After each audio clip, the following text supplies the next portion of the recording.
Sige, tayo po ay nasa lesson number 14 na regarding sa canon of scriptures. So meron tayong dinaanan nung earlier this year, starting February, tungkol sa mga attributes ng scripture, bakit siya kailangan, paano siya naging inspired, nagkakamali ba siya, malinaw ba siya. So mga tinalakay natin yon sa pagiging attributes ng scriptures. Pero nandito na tayo ngayon sa section kung saan pinag-uusapan natin yung canon. Sa totoo lang, sobrang importante nito sa pananampalataya kasi lahat nung pinaniniwalaan natin at buhay natin ay nakasandal sa kung ano yung sinasabi nito. Therefore, kailangan nating malaman, ito ba talaga yung salita ng Diyos? Paano natin nalaman na yung Corinthians talagang salita yun ng Diyos at hindi lang salita ng tao? No? So yun yung pinag-aaral natin mula, I think, April hanggang ngayon. Paano natin nakuha yung scripture? Paano natin nasabi na ito ay salita ng Diyos at hindi lang salita ng tao? So, meron tayong 3 na mga criteria kung paano masabi na ang isang libro ay tinatanggap bilang scripture, bilang salita ng Diyos. 3. Una, so ito yung mga books ng scripture. Okay? Yung meron tayong 27 books ng Old Testament, New Testament rather. Hindi siya gumagana. Ayan. Meron tayong 27 books ng New Testament mula sa Matthew hanggang sa Book of Revelation. Pero, ang question ay, paano natin nasabi na yan yung mga books talaga na gusto ng Diyos na ibinigay niya sa atin bilang mga salita niya. So, next. Ayan. So, meron tayong 3, yung apostolicity. Hindi ko na pala siya hindi na tayo hindi ko na siya mapipinpoint lang. Meron tayong apostolicity, kung ang nagsulat ay isang apostol. Pangalawa, orthodoxy, kung yung turo niya ay consistent sa turo ng mga apostles. That's last Lord's Day. At pangatlo, yung Catholicity. Ang ibig sabihin ng Catholic ay universal. So, ibig sabihin, tinatanggap ba ito ng mga churches? Broadly ng mga churches. At nandun tayo sa pangatlo, yun ang tatalakayin natin ngayong umagang ito. At tandaan natin, itong 3 to ay hindi magkakahiwalay ng mga kriteria. Ito ay isang pagsusuri kung ang isa na libro ay pasok. Kunyari, Matthew. Yung Matthew by Apostolic, yes. Yung Matthew by Orthodox. Siya ba ay nagtuturo ng tamang katuruan tungkol kay Christ? Yes. Siya ba ay Catholic? Ibig sabihin, tinatanggap ba siya ng maraming mga churches? Yes. Okay, canon. Part siya noon. No, pero hindi lang ganun kadali yon kasi ang question natin na sasagutin dito, bakit sila tinanggap ng marami? Bakit sila tinanggap ng marami mga churches? Kasi hindi ito usapin lang ng history, usapin ito paano kumilos yung Diyos, paanong nangyari kung bakit tinanggap yung mga librong yun bilang mga libro ng Diyos. So, gusto nating daanan yung history, pero ayaw natin na tignan yung history from an unbeliever's point of view. Tinitignan natin yung history bilang mga believers. Kasi kung titignan natin ito, historically lang, pwede natin isipin, kung sino yung pinakamarami, sila yung panalo. Majority wins. Ito yung gusto ng maraming libro di yun yung canon.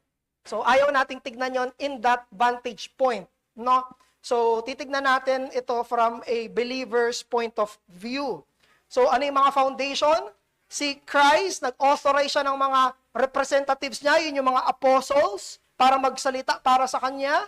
Yung mga apostles nagsulat at tinuturing yung mga sulat nila bilang mga authoritative na mga libro. Kaya ito yung thesis natin.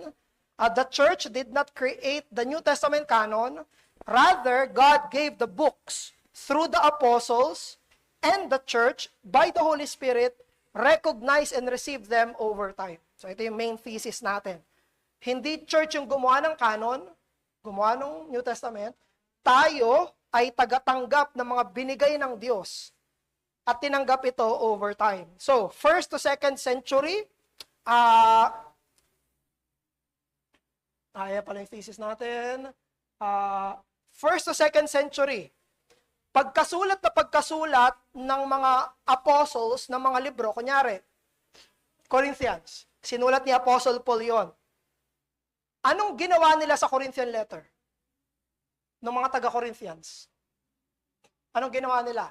Tinanggap nila, binasa nila, ginalang nila bilang authoritative. So, hindi, pagkasulat ng mga apostles, naghintay muna, canon ba yan? Hindi ganon. Hindi sila naghintay. Mahintayin natin yung sabi ng mga councils. Kung tatanggapin pa natin ito. Hindi. Pagkasulat na pagkasulat, kunyari ni Luke kay Theophilus, binasa agad yun ni Theophilus bilang authoritative.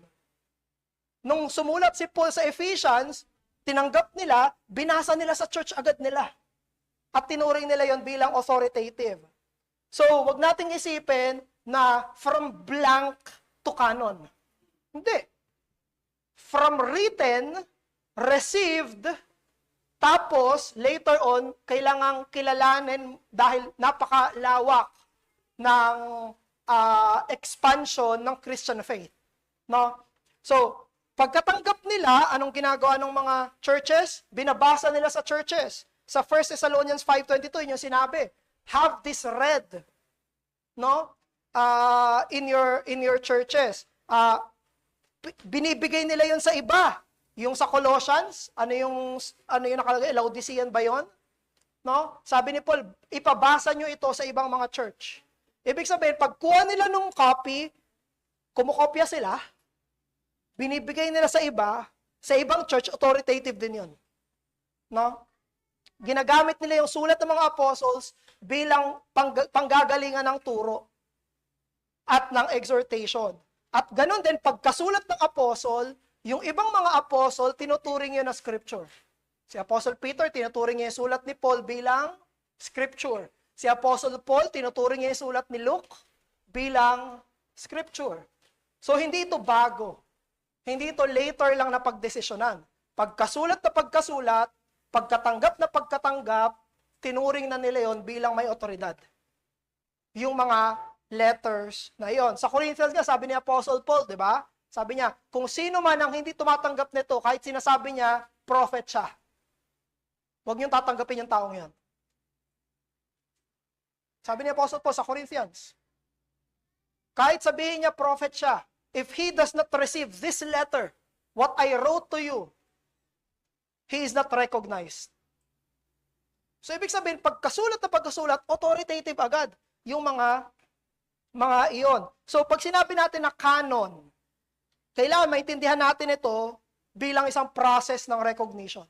Paano siya tinanggap, paano siya kinilala in the whole Christianity later on. Pero yung unang tagatanggap, na-recognize na kaagad nila iyon. So, sa 2nd to 4th century naman. Sa 2nd to 4th century, syempre, dumami na yung churches. Dumami na yung churches, lumawak na yung mga mananampalataya, namatay na yung mga apostles, hindi naman Superman yung mga apostles, hindi naman sila pwedeng nasa lahat ng dako sila. So, ang nangyari, yung mga tinanggap na mga New Testament ay inaccept ng ibang mga churches. Kunyari, taga saan ako? Ano ba yung mga churches sa Revelation? Smyrna. May sulat si Paul doon sa Colossians. Hindi sa amin sinulat yon. Hindi directly sa amin iyon. Pwedeng hindi namin alam yung ibang mga letters ni Apostle Paul. So, merong limitation. Merong distance between the written and the churches. Doon sa mga churches during the 2nd to 4th century. No? Pero meron silang mga tinanggap. Yung mga tinatawag na homologomena. I think, ilang beses natin sinabi to, pero yung mga homologomena, ibig sabihin, ito yung mga well-received books. Ito yung mga kinikilala nila bilang galing sa apostles. Ibig sabihin, no questions asked. Siguradong sigurado. Pinasa mula 2nd century to 3rd century to 4th century na ito ay totoong apostolic, ito ay totoong orthodox, at ito ay well-recognized. Ito ay Catholic. No? Yun yung mga homologomena. 4 Gospels, Acts, Epistles, 1 Peter at 1 John. So, check lahat. Okay? Yung mga received books, check lahat sila. Ibig sabihin, walang question, walang debate. Hindi pinagdedebatehan yung homologomena. Walang pagtatalo dito. Pero pangalawa, merong tinatawag na antilogomena. Ito yung Hebrews. Sa iba, yes, sa iba, homologomena to, pero kaya nga siya pinagtatalunan. James, 2 Peter, 2 John, 3 John, Jude, at Revelation. So sa tatlong criteria, apostolic ba siya? Yes. Orthodox ba siya? Yes. Catholic ba siya? Tinatanggap ba siya ng lahat? Directly agaran? Hindi. Merong iba na hindi sure.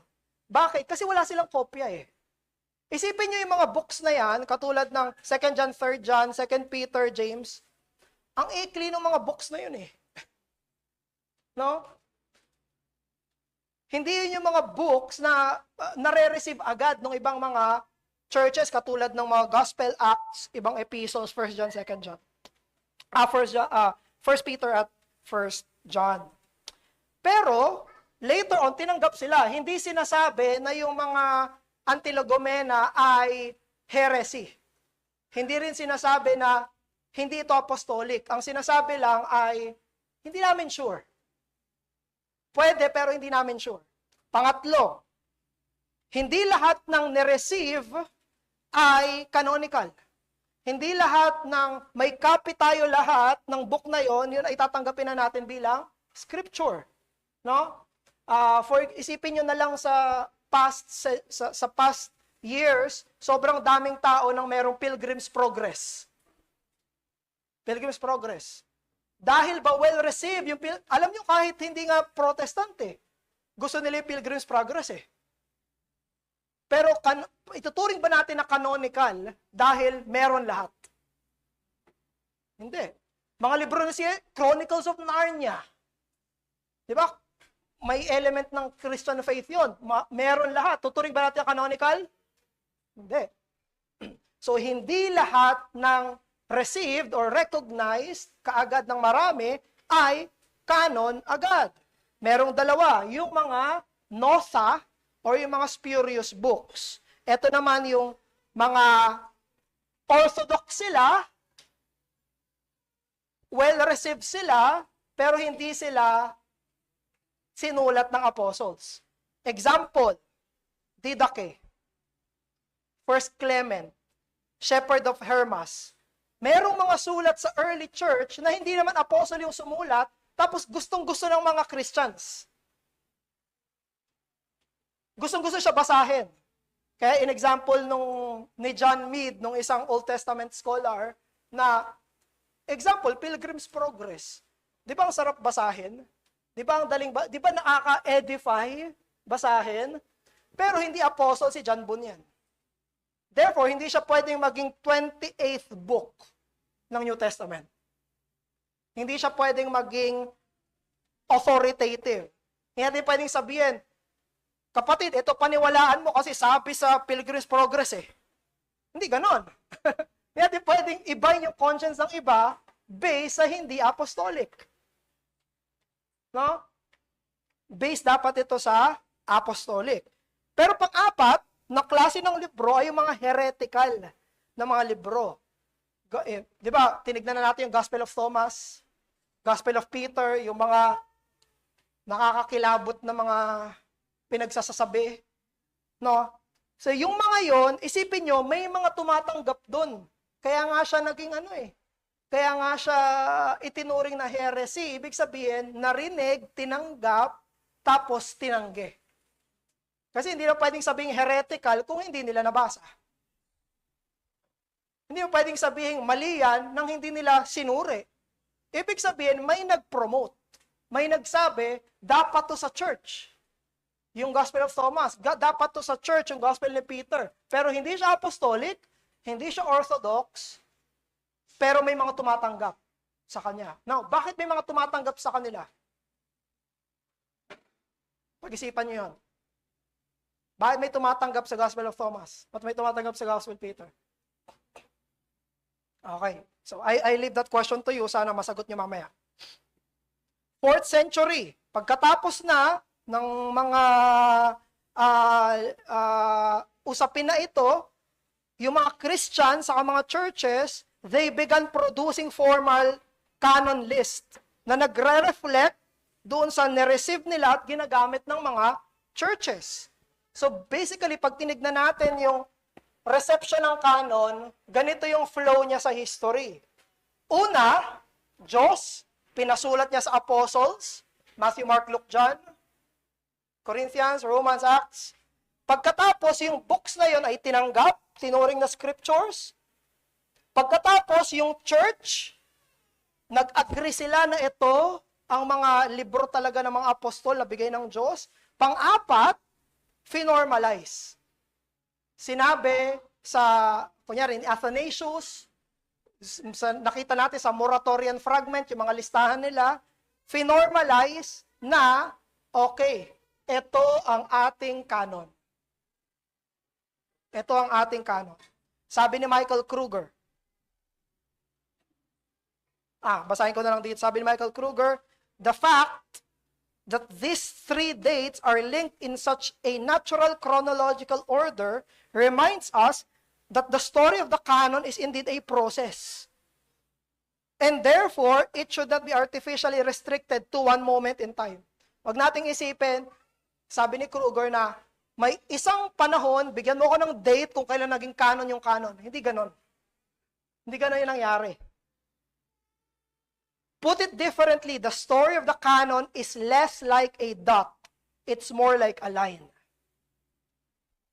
Nagbigay yung Diyos, nagpasulat siya, tinanggap, naging broad yung pagtanggap sa ibang mga churches, finormalize. Ganon yung history ng canon of Scripture. Now, tignan natin yung error ng Roman Catholic Church. Kasi sa usapin ng recognition ng canon, meron tayong pinagkaiba sa Roman Catholic Church, hindi lang sa books, yung mga Deuterocanonical, kung hindi maging sa ating perception kung paano siya naging canon. You see, pagdating sa Roman Catholic Church, ang position nila, ang authoritative at infallible ay ang church. Yung church. Therefore, kung ano yung sabihin ng church na scripture, yun yung totoong scripture. Now, ang biblical position ay kabaliktaran. Ang infallible at authoritative ay hindi yung church, kung hindi yung scripture. Tayo ay tagatanggap ng infallible na yon, na mga scripture na iyon. So makikita nyo yung pinagkaiba nung Roman Catholic position kesa sa biblical position. Alam niyo ba kung kailan nag-authorize yung Roman Catholic Church ng canon? Sobrang late, pagkatapos pa ng Reformation. Council of Trent. Sa Council of Trent, sinulat nila, ito yung mga Old Testament, yung books ng Old Testament plus apocryphal books. Tapos pareho tayo ng New Testament. Sinabi nila, ito ay infallible judgment ng church. Sipin niyo yun. Ibig sabihin, yung authority, it flows from the church to the Bible. Ganun ang doctrine ng Roman Catholic Church. But we do not believe that. We believe that the infallible and authoritative is the scripture at nare-recognize natin yon. Nare-recognize natin authoritative to, therefore, sinabi natin, ito ang mga books na authority. Sabi ni Kruger, the Catholic Church then finds itself in an awkward place of having chided the reformers of having a self-authenticating authority, Sola Scriptura. When all the while, it has engaged in that very same activity by setting itself up as a self-authenticating authority. Sola Ecclesia. Kasi mga reformers, sinabi nila, ang highest authority is Scripture. Sabi ng Roman Catholic Church, ano yan? Scripture pinakamataas? Sinong magsasabi na may authority yung Scripture? At sinasabi ng mga reformers, wala. Yung Scripture itself. Yung Scripture nagsasabi na yung Scripture authoritative. At sinasabi nila, anong klaseng argument yan? Pero yung Roman Catholic Church, ganun din. Pero ang highest authority nila, church. Paano mo masasabi na authoritative, na infallible yung church? Masasabihin nila, sabi kasi ng church. It's the same.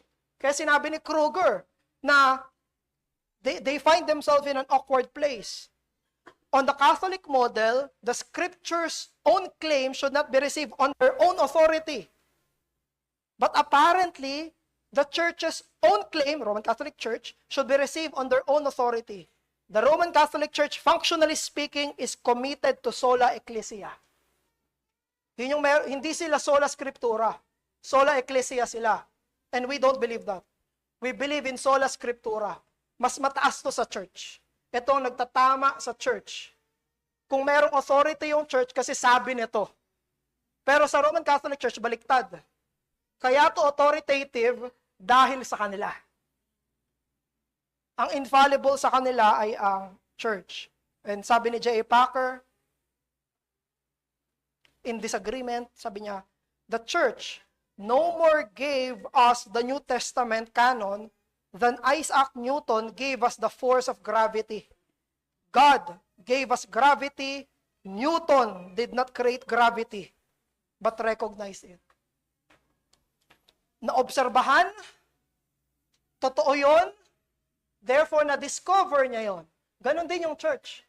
Totoo yung scripture, na-discover ko siya, na-recognize ko siya, totoo siya.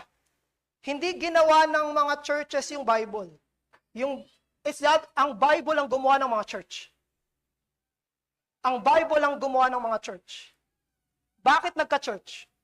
Word of God.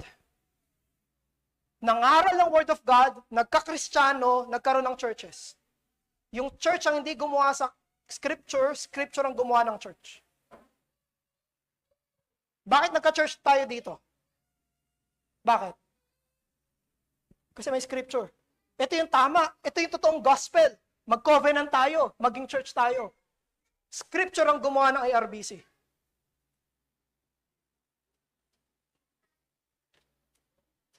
Objection. Ito yung mga objection. Actually, isang objection lang. Meron tayong dalawang sagot.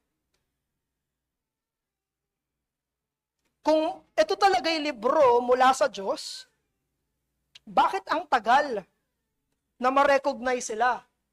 Yun yung question. Bakit 2nd to 4th century bago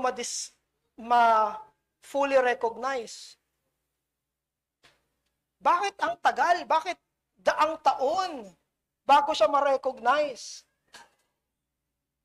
Isa pa, kung talagang may Holy Spirit na kumikilos sa mga Christians sa churches, bakit nagdi-disagree yung mga Christians? Bakit sabi ng mga Christians, ni Christian A, kasama yung Maccabees sa scripture? Sabi ni Christian B, hindi kasama sa scripture yung Maccabees. Bakit sinasabi ni Christian A, hindi dapat kasama yung Shepherd of Hermas? Sabi ni Christian B, hindi dapat kasama yung Shepherd of Hermas. Bakit may disagreement? Kung galing talaga sa Diyos to, kung talagang kumikilos ang Spirito sa mga believers, may dalawa tayong sagot dito. Unang sagot, napapapindot ako dito, hindi pala.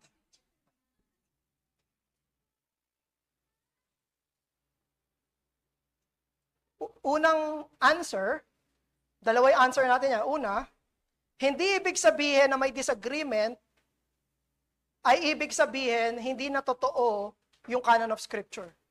Una, hindi dinedebunk ng disagreement yung truth na nagbigay yung Diyos ng Scripture. Kasi alam nyo, ano yung problema sa mga questions na to? Yung assumption nila. Merong assumption sa tanong na kung nagbigay ang Diyos ng Scripture, dapat walang disagreement. Dapat agree agad lahat. Now, is that realistic? Realistic ba yon? Na kapag nagbigay ang Diyos, agree agad lahat? No. That's a problematic assumption. Hindi ibig sabihin na may binigay na katotohanan yung Diyos, agree na dapat lahat ng mga Christian. Yes, nagbigay ang Diyos ng Scripture sa church, pero hindi ibig sabihin nun may immediate, universal agreement agad. Bakit? Ito yung tanong, bakit? Bakit hindi agree agad yung lahat? Because God works on ordinary historical processes. And there are enemies too. Ano-ano yon? Una, may mga false teachers. May mga demonyo. Totoo ba ang demonyo? Totoo ba yung demonyo? So may mga pumipigil at may mga nagtuturo ng mali. Yung scripture reading natin kanina, di ba? 1 Corinthians ano yon? 11? 2 Corinthians 11? May false apostles. Isipin niyo si Apostle Pablo, hirap na hirap sa time niya kasi may nagpapanggap na apostol. May mga false teachers. Isipin nyo, ito yung totoong canon, tapos may mga false teachers. Madali ba yun magawa ng paraan? Ano pa? The church is limited and imperfect. Yung mga churches ba sa panahon nun, magagather lahat nila ng mga books na yon, tapos aaralin nila ng isang upuan, tapos isang upuan nilang aral, ito na yung decision natin. Hindi. Alam nyo kung mangyari yon, paano yung nasa ibang lugar? Yung mga churches, ang dami eh. Paano mag-uusap-usap yung mga churches na yon? Diba? It requires natural processes. Hindi siya isang bagsakan. Napaka-unrealistic no expectation na kung sabi to ng Diyos, agree dapat, agad. Kasi may mga ganitong pangyayari. Ano pa? The books had to circulate across many regions. Isipin niyo, may church doon sa malayo, may church doon sa malayo, wala naman silang LRT dati. Wala naman silang motor nyo dati. Yung mga kalsada nila, hindi naman ganito dati. Paano magsisirculate yun ng gusto natin, mabilis agad? Sa time nila? Hindi, magsisirculate normal, ordinary processes. No? And also, hindi lahat ng nagkiklaim na Christian ay Christian. Isipin niyo, may mga bishops na hindi Christian. Tapos kasama sila sa magde-decide. Kasama sila sa magsasabi na magdi-discern kung ano yung canon sa hindi canon. Di ba nakakagulo yun? Di ba panggulo yun? So, what to expect? Ano dapat ang expectation? Kung talagang bigay ng Diyos ang New Testament, at binigay niya ito through ordinary historical processes, we should consider that number one, it had to circulate first. And number two, kailangan ng church ng time. It needed time to evaluate amidst disagreement. Isipin niyo sa panahon natin kung saan mabilis na kagad yung communication. Nag-agree na ba agad lahat ng Christian ngayon?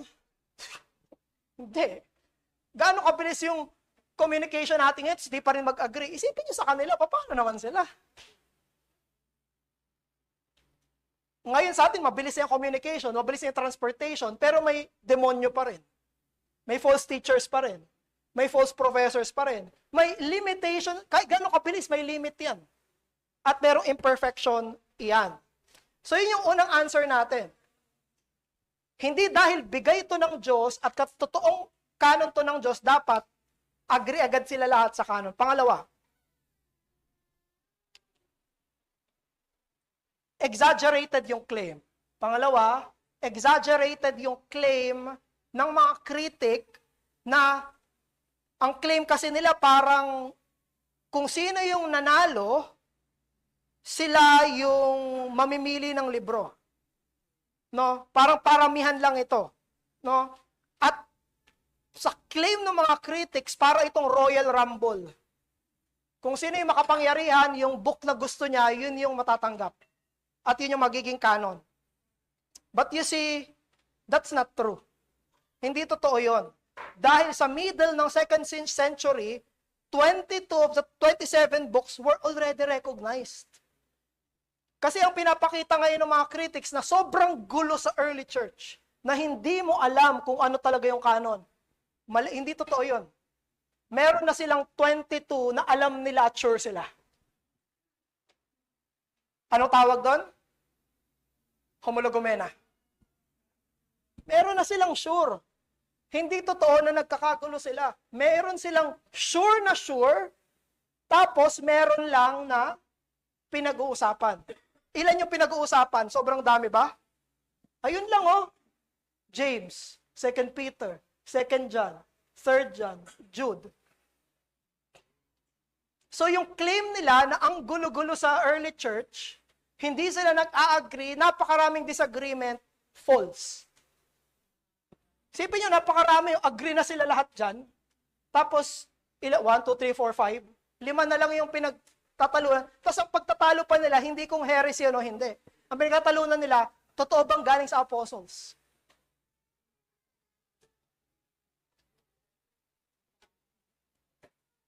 So the critics claim the canon history is too messy and too divided, but historical evidence shows that there is a widespread consensus around the core New Testament canon.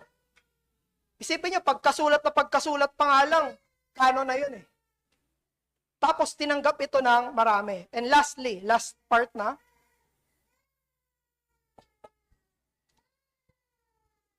sa last part, ang kumikilos sa usapin ng canon ay walang iba kung hindi ang Holy Spirit.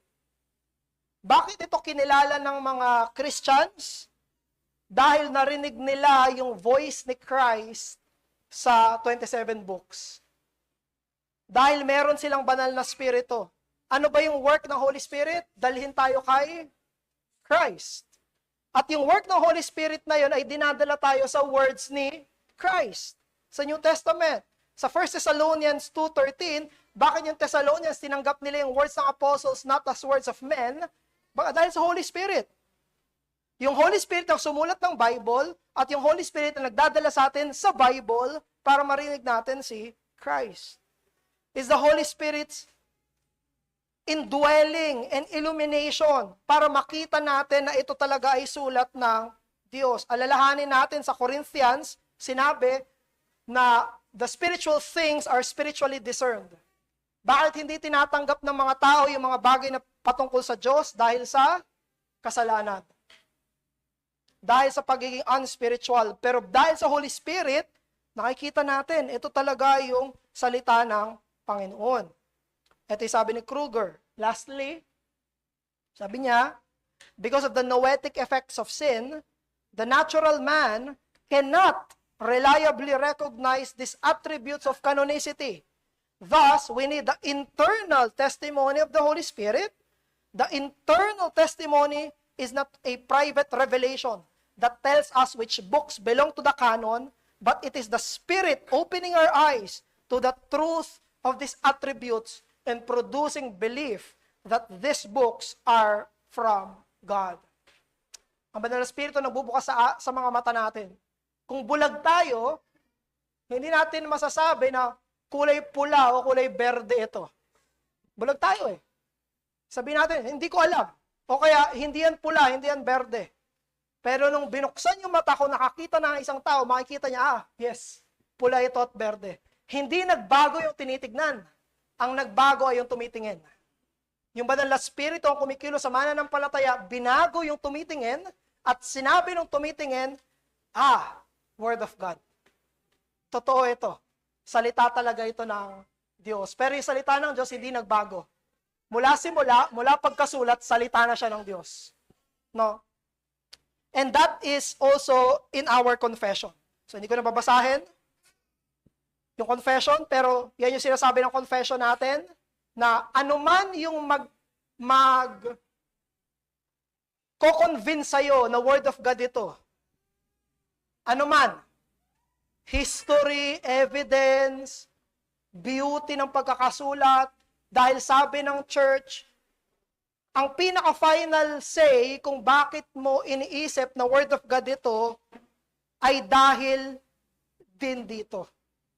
Dapat yung Word of God ang dahilan kung bakit naniniwala ka sa Word of God. It's because of the work of the Holy Spirit in you. Lahat ay secondary. Yung Word of God yung primary. Kung bakit mo siya paniniwalaan. So, sinabi ng John 10:27, "My sheep hear my voice in the Holy Scriptures. And I know them, and they follow me." So, sige, doon po tayo nagtatapos sa ating lecture. So, open tayo sa discussion, questions.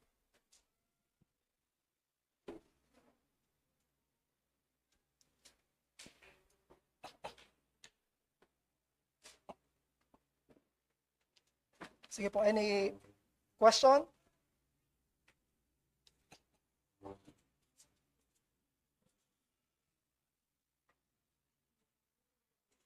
Sige.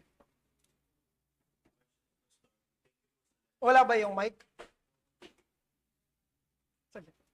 First question po is, kanina po sinabi na yung mga letters ay meant for a specific church, pero they also circulate sa other churches. Yeah.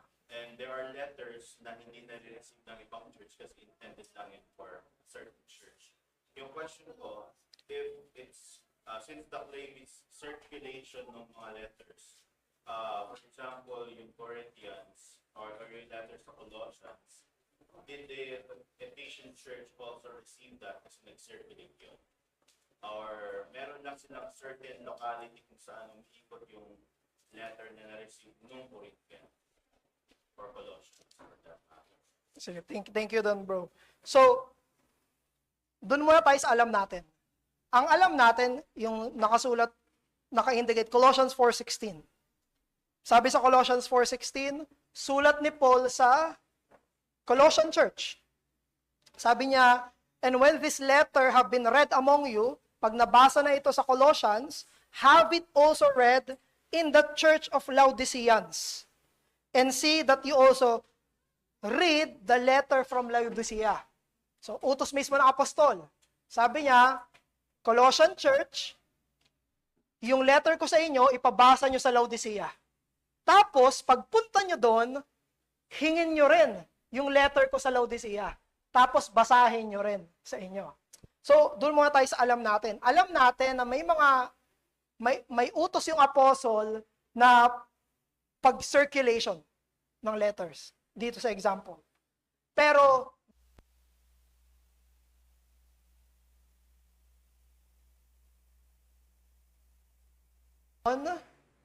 gaano katagal nangyari yon, hindi natin alam. Yun yung hindi natin alam. Ang alam natin, nagbigay silang kopya, binabasa nila yung kopya ng ibang churches, at tinuturing nila yun na authoritative. Pero kailan nagkaroon ng 27 books ng isang church?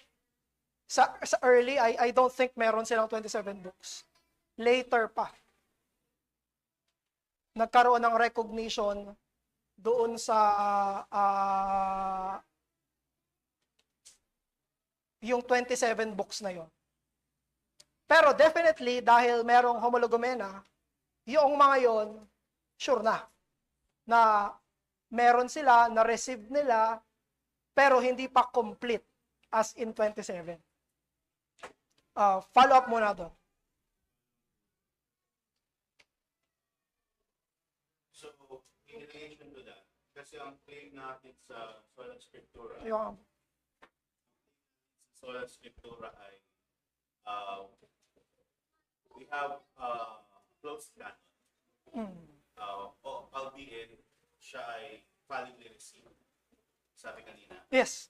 Now, if we discover yung letter sa Laodicea, will the church or must the church accept the letter as infallible word of God, as mentioned sa Colossians, or not? Kasi close na yung canon.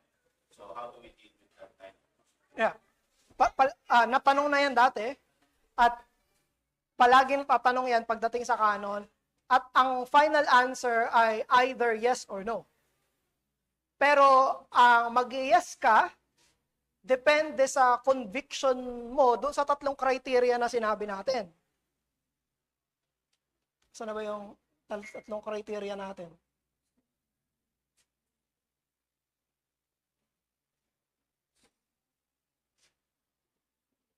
Apostolic, Orthodox, saka Catholic. Yung tatlong yan. So, kunyari, na-discover talaga yung Laodicean Church. Apostolic ba siya? Check. Orthodox ba siya? Check. Kasi totoo eh. Doon sa pangatlo magkakaproblema. Received ba siya? At isang pinag-uusapan pagdating sa canon ay yung pag-receive sa kanya, kung paano siya pinakita ng Diyos through providence. Kasi meron talagang sulat na hindi pina-circulate ng Panginoon eh, sa kanyang providence eh. 3 yung Corinthian letter, yung gitna, wala. Paano pag lumitaw? Tatanggapin ba natin yon bilang mga Christians? For so long, hindi siya pinahintulot ng Panginoon na ma-receive ng church. So, yun yung dilemma. So, pinalala ko lang. Pero hindi ko siya masasagot ng wala akong dogmatic position kung anong gagawin. Pero, mas strong yung position ko na hindi mangyayari yon. Kasi hindi guguluhin ng Panginoon yung church. Yun ang ano ko. Pero kasi theoretical siya, so di natin. Pero nasa position ako na hindi gagawin ng Panginoon yon. Hindi niya pinakita for so long, tapos bigla niyang ibibigay ngayon. Anyway, sige.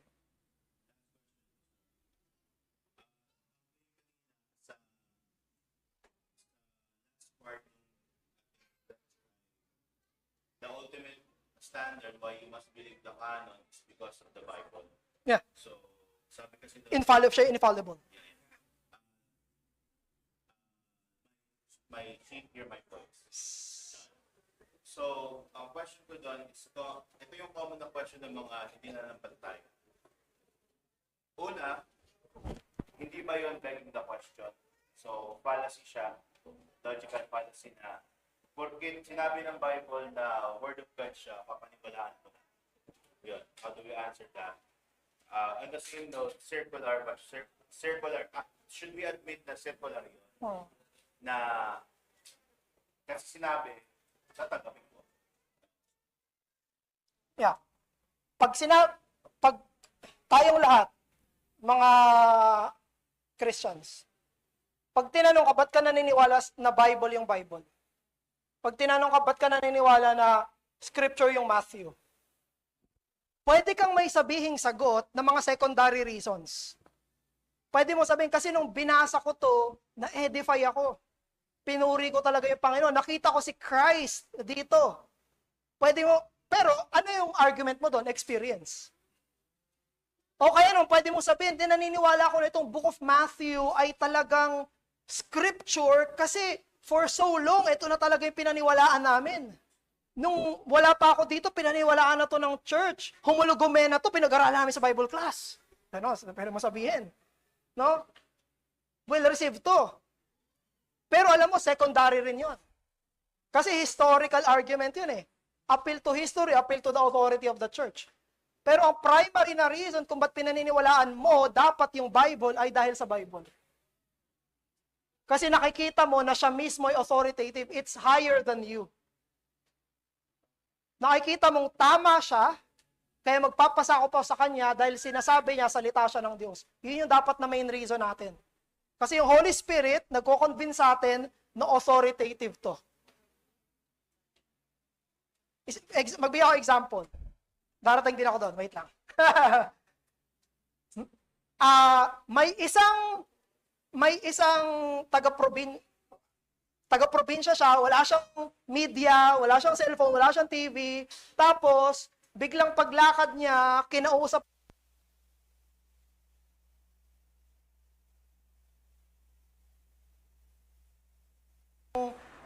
i-offer sana sa'yo, papagawa sana sa'yo. Tapos sabi nung taong yon, sino ka ba?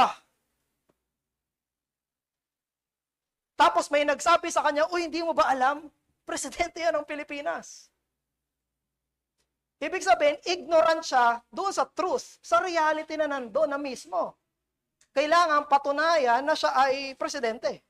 Pero ang may problema ay yung receiver. Kasi hindi niya kilala. So, ganun din sa usapin ng scripture. Hindi problema yung scripture pag hindi siya tinanggap. Ang problema ay yung hindi kumikilala sa authority niya. Hindi kinikilala na siya yung mayroong otoridad. Katulad ng isang example natin kanina, bulag.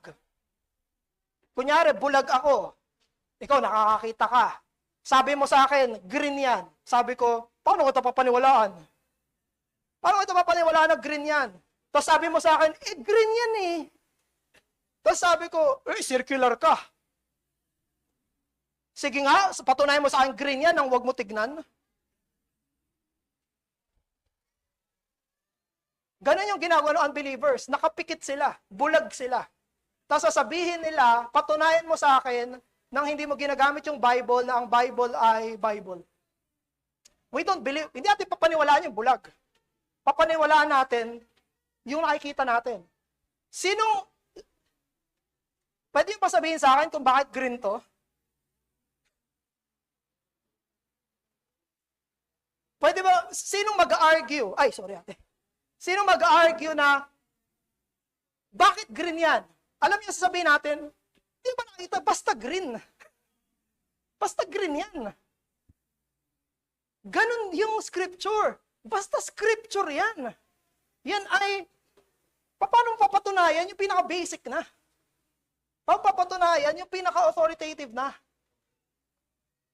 Yeah. So, paano natin nalaman na green to? Ikaw, Kido, paano mo nalaman green to? Nakikita mo, exactly. Pero, hindi siya naging green dahil nakita mo o hindi mo nakita. Green siya kung nakita mo man o hindi. Ganun yung scripture. I-recognize mo siya o hindi mo siya i-recognize, authoritative siya. Ang problema ay yung sa tumitingin. Ang problema ay yung unbeliever na nagsasabi, patunayan mo sa akin na green yung upuan na yan. Okay na. Medyo. Any question po? Sige po, any question?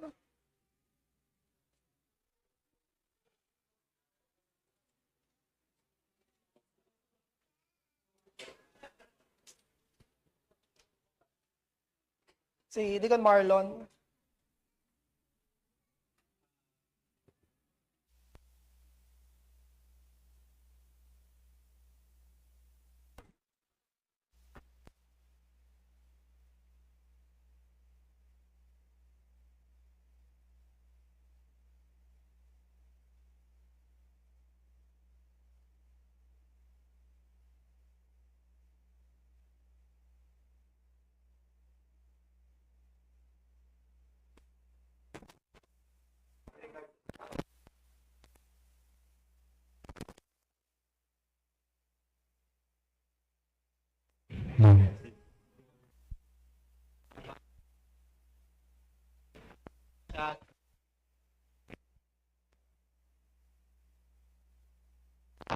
Hindi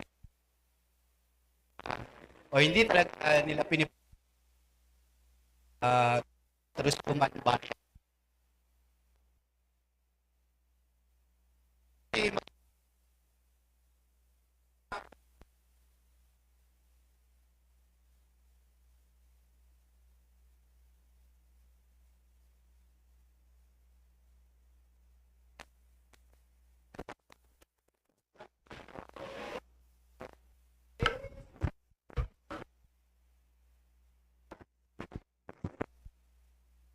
Mark 16:8. Para lang makita. 16 verse 8. Chapter 16 verse 8.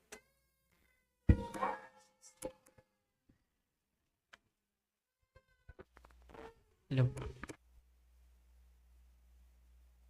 sa in-depth sa Bible. Gusto ko sana, pero nasa middle of the year na tayo eh.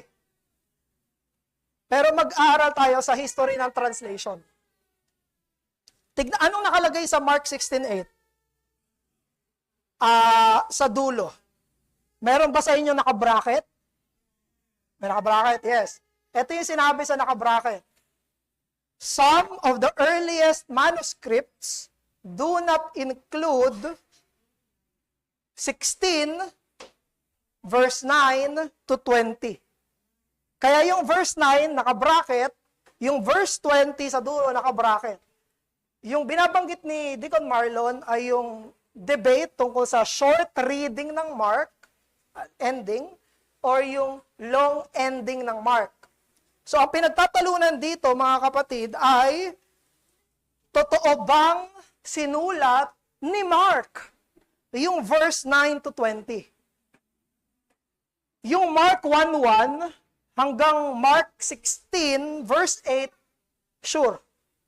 Sure. Sulat talaga to ni Mark.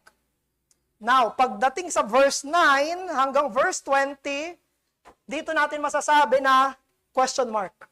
Sulat ba niya to o hindi? Pero nakita niyo yung reason?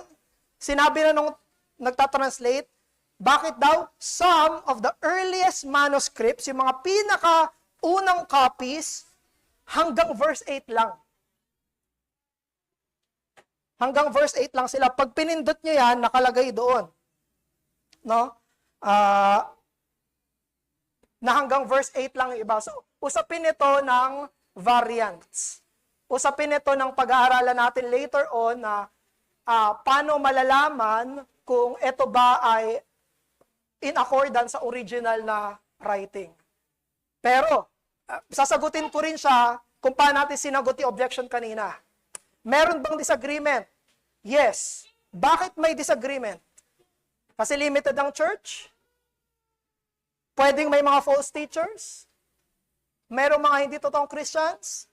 At merong mga limited historical processes. Kasi ang daming copies eh. Iko-compare pa. Ibig sabihin, mga natural yun na mga pangyayari, expected na pangyayari. Therefore, ang expectation natin ay hindi, uy, dapat perfect yan, walang pinagkaiba. Hindi.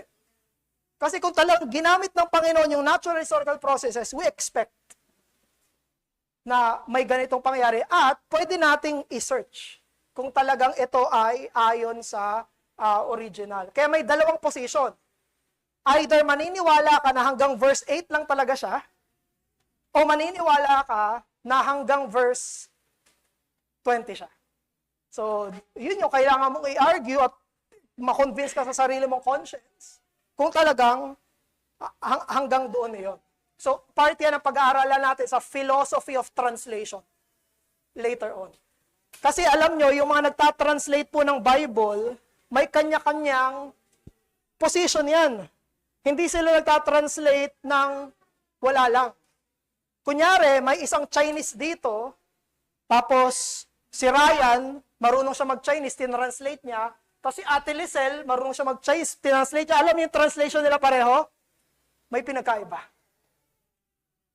May pinagkaiba yun. Hindi, walang exact, perfect translation from one language to another. Bawat language may grammar, may words, na magkaiba sila. No? May mga language na sobrang lawak, may mga language na sobrang konti. So, may limitations tayo doon. So, titignan natin later on yung philosophy ng translation. At dito, importante yon. Kaya huwag kayong magugulat na merong mga ganito sa scriptures. No? Huwag kayong magugulat na, di ba dapat perfect yan? Wait lang. Hindi tayo naniniwala, bumagsak na lang yung Bible mula sa langit.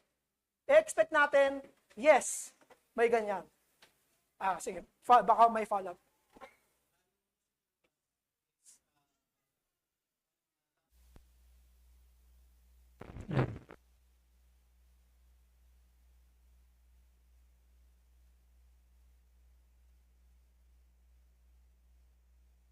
na gumamit na to, i-persuade ko na wag gamitin.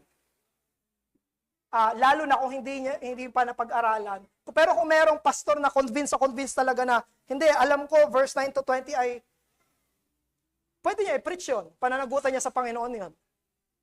Pero dati, nung nag-series tayo ng John, yung John, I think yung mga I am sayings, meron akong nilaktawan doon.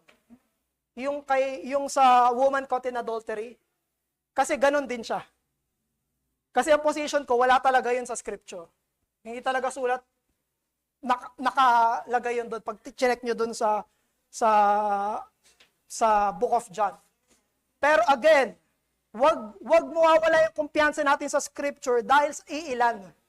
Mga kapatid, dalawa lang yun na may ganyan. Mark, chapter 16, saka yung woman caught in adultery. Tapos buong scripture, wala na. Na may ganitong degree ng variance. Yeah.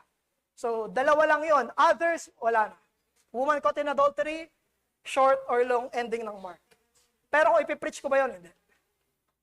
Kung may preacher ba tayo, sabihin ni Paul, gusto ko i-preach yung Mark 16:9. Sabi ko, kalma ka lang. Wait lang, pag-aralan mo muna, saka tayo. May iba pang text na mas hindi controversial. Sige, meron pa po? Any question?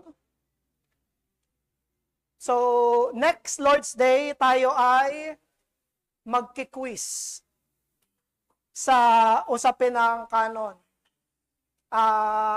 Bilang review sa mga pinag-aaralan natin dito sa Bible class natin. So, isesend ko yung mga Bible class notes natin. Magkakasama na bilang review para siya sa review natin. So, let's pray. Let's pray. Ama namin, papuri po sa iyo. Ikaw ay Diyos at ikaw ay nagsasalita. At nung nagsalita ka, isinulat mo ito. At nung sinulat mo ito, pinadala mo to sa amin. At nung pinadala mo to sa amin, nakilala namin na salita mo to. Maraming salamat po. Binigyan mo kami ng Bible. Tulungan nyo kami na basahin ito, paniwalaan ito, itaas ito, at itali namin yung mga konsensya namin dito. Papuri po sa iyo sa pangalan ni Jesus. Amen.